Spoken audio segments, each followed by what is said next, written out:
ప్రియులారా, యేసు ప్రభువారు ఆయన సశరీరుడుగా భూమి మీద జీవిస్తూ ఉన్నప్పుడు తన రక్షణ సువార్తను ప్రకటిస్తున్న కాలములో అనేక మార్లు తన మరణము గూర్చి పునరుత్థానము గూర్చి ఆయన ముందుగానే చెప్పారు. యెరూషలేము పెద్దలతో చెప్పారు, శాస్త్రులతో చెప్పారు, బేతనియ గ్రామస్తులతో చెప్పారు, గలిలయ ప్రజలందరితో చెప్పారు, ప్రధాన యాజకులతోనూ చెప్పారు, శిష్యులందరితో చెప్పారు, పరిసయ్యులతో, అధికారులతో, పాలకులతో చెప్పారు, సర్వలోక ప్రజలందరితో కూడా ఈ మాట చెప్పారు. ఆనాడు యేసు ప్రభువారి యొక్క బోధలు విన్న వారందరూ ఈ విషయంపై వారిలో వారు చర్చించుకున్నారు. యేసు ప్రభువారు చెప్పినట్లే ఆయన సిలువలో మరణించారు. ప్రపంచంలో యేసు ప్రభువారి యొక్క మరణమే సర్వలోక ప్రజలందరి పాప భారము మోయువాని మరణముగా నిర్ధారించబడింది. సర్వలోకము వారి పాపము క్షమించి శాంతపరిచేటటువంటి మరణముగా నిర్ధారించబడింది. సర్వలోక ప్రజలందరికీ ఆరోగ్యమని, మోక్షప్రాప్తి అని, నిత్య జీవమని నిర్ధారించబడింది. ఇదంతా మహా అద్భుతమైనటువంటి సంఘటన.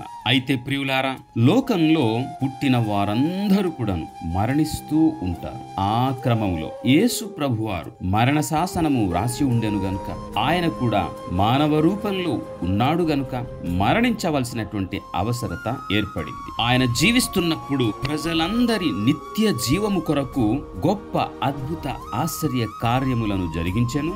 ఆయన శిలువపై మరణించిన తక్షణం ప్రజలందరి నిత్య జీవము కొరకు అద్భుత ఆశ్చర్య కార్యములు మరణించి కూడా చేసినటువంటి ఏకైక దేవుడు ప్రపంచంలో యేసు ప్రభువారు ఒక్కరే. యేసు ప్రభువారు మరణించిన తర్వాత ఏం చేశారని మనము ఆలోచన చెయ్యాలి. సాధారణముగా ప్రియాప్తుల్లో, మన స్నేహితుల్లో ఎవరైనా గాని బ్రతికి ఉన్నప్పుడే ఏదైనా సహాయం అందించాలి, లేకుంటే వారి కొరకు కొన్ని క్రియలు చేయగలగాలి. చనిపోయిన తర్వాత వారికి మనకు ఏ విధమైనటువంటి సంబంధ బాంధవ్యము ఉండదు. భూమిపై జరిగే ఏ కార్యకలాపాల్లో చనిపోయిన వారికి భాగము ఉండదని ప్రసంగి 9:5-6 స్పష్టం చేస్తా ఉంది. మరణించినటువంటి వారి యొక్క ఆత్మలకు ఎలాంటి ఆత్మశాంతి కలుగదు. అయితే ప్రియులారా, క్రీస్తు నందు మరణించుట, అది నిద్రించుట, విశ్రమించుట, మహిమలో ప్రవేశించుట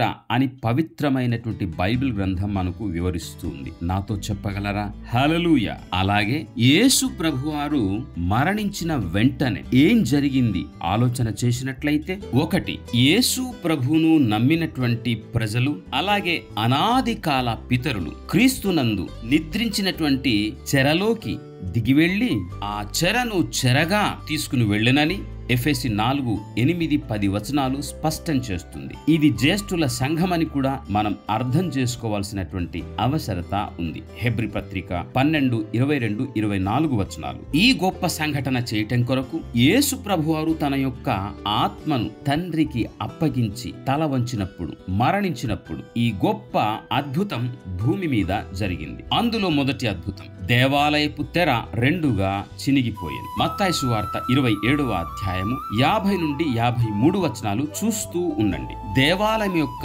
పరిమాణము, ఆవరణము, పరిశుద్ధ స్థలము, అతి పరిశుద్ధ స్థలమని 3 విభాగాలతో నిర్మించబడి ఉండింది. అతి పరిశుద్ధ స్థలంలోకి వెళ్లి ప్రధాన యాజకులు మాత్రమే సేవ చేయాలి. కానీ క్రొత్త నిబంధనలో యేసు ప్రభువారు తన ప్రాణము విడిచిన తర్వాత మహిమాత్మ దేహముతో భూమి క్రిందికి ఉన్నటువంటి చెరను తీసుకుని వెళ్ళటానికి వెళ్ళినప్పుడు ముందుగా దేవాలయపు తెర రెండుగా చినిగిపోయింది. దీని అర్థము మొదటి పేతురు 2వ అధ్యాయము 9వ వచనం. ఆనాడు ప్రధాన యాజకులు మాత్రమే సేవ చేస్తూ ఉండిరి. కానీ ఈనాడు యేసు ప్రభువును విశ్వాసించిన ప్రతివారు దేవుని యొక్క సేవ, యాజకత్వము జరిగించుటకు రాజులైన యాజక సమూహములో పరిశుద్ధ తన సొత్తైన ప్రజలుగా దేవుడు ఎంపిక చేసుకున్నాడు. నాతో చెప్పగలరా? హల్లెలూయా. రెండో అద్భుతం, భూమి వణికెను. మూడో అద్భుతం, బండలు బద్దలాయెను. నాలుగవ అద్భుతం, సమాధులు తెరవబడెను. ప్రియులారా, లోకంలో ఉన్న ప్రజలందరూ కూడాను యేసు ప్రభు అంటే భయముతో, భక్తితో, వణుకుతో సాగిలపడి ప్రభువును మ్రొక్కి ఆరాధించవలసినటువంటి వారై ఉండాలని ఈ విషయాలు మనం అర్థం చేసుకోవాలి. ఎందుచేతనంటే మరణించినటువంటి యేసు మహిమ దేహముతో భూమి క్రిందికి చెరను తీసుకుని వెళ్ళటానికి, చెరలో ఉన్నటువంటి తన ప్రజలను తీసుకుని వెళ్ళటానికి వెళ్ళినప్పుడు ఈ ప్రకృతి దేవునికి స్వాగతిస్తూ భూమి ప్రభు యొక్క రాకకు దారిచ్చేసింది. ఆమె సమాధులు కూడాను యేసు యొక్క శబ్దము విని జీవంతో రావటానికి అవి దారులు ఇచ్చేశాయి. బండలు కూడాను బ్రద్దలైపోయాయి. కర్కసం వంటి మన హృదయాలు ఎలా అయితే ఈ బండలు బ్రద్దలైపోయినాయో, యేసు ప్రభు వారి యొక్క రాజ మార్గంగా అవి విడుచుకున్నాయో, అలాగే మన హృదయాలు దేవుని కొరకు తెరవబడాలి. హృదయం అనే తలుపు ఎదుట ఆయన నిలిచి తట్టుచున్నాడు. ఆయనకు నువ్వు స్థలం ఇచ్చినట్లయితే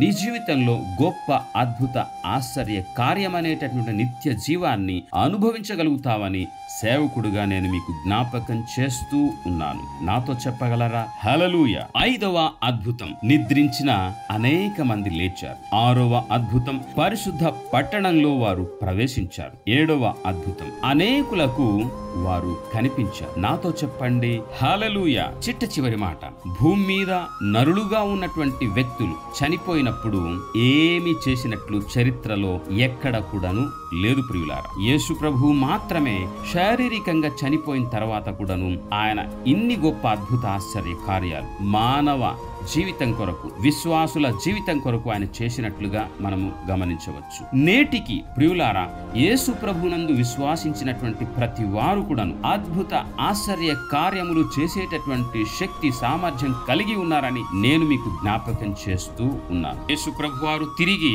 పునరుత్థానం తర్వాత శిష్యులందరితో ఏమని చెప్పారంటే, నేను తండ్రి యొద్దకు వెళ్ళుచున్నాను గనుక నేను చేయు క్రియలు నాయందు విశ్వాసముంచువాడును చేయును, వాటికంటే మరీ గొప్పవి అతడు చేయునని మీతో నిశ్చయముగా చెప్పుచున్నాను అని ధైర్యమిచ్చి, వరమిచ్చి, బలపరిచి ఆయన వెళ్ళెను. ప్రభువును ఎరిగినటువంటి ప్రతి వారు కూడాను ప్రభువు కొరకు, లోక ప్రజలందరి కొరకు గొప్ప గొప్ప కార్యాలు చేస్తారని దానియేలు గ్రంథము 11:32 స్పష్టంగా వ్రాయబడింది. చనిపోయిన దేవుడు అద్భుతాలు చేసేవాడు. నేను చనిపోయాను కానీ నిరంతరం నేను జీవిస్తున్నాను అని ఆయన ప్రకటనలు 1:18 చెప్పినటువంటి ప్రభువు మరలా తన యొక్క రెండవ రాకడలో త్వరలో రానయ్యున్నాడు. లోకంలో జరుగుతున్నటువంటి పరిస్థితులంతా యేసు ప్రభు వారి యొక్క రెండవ రాకడ కొరకు సిద్ధపాటు. ఈ వర్తమానం విన్న మీ అందరికీ దేవుడు ఇలాంటి మహాకృప అనుగ్రహించి, దీవించి, సహాయపడి నడిపించునుగా.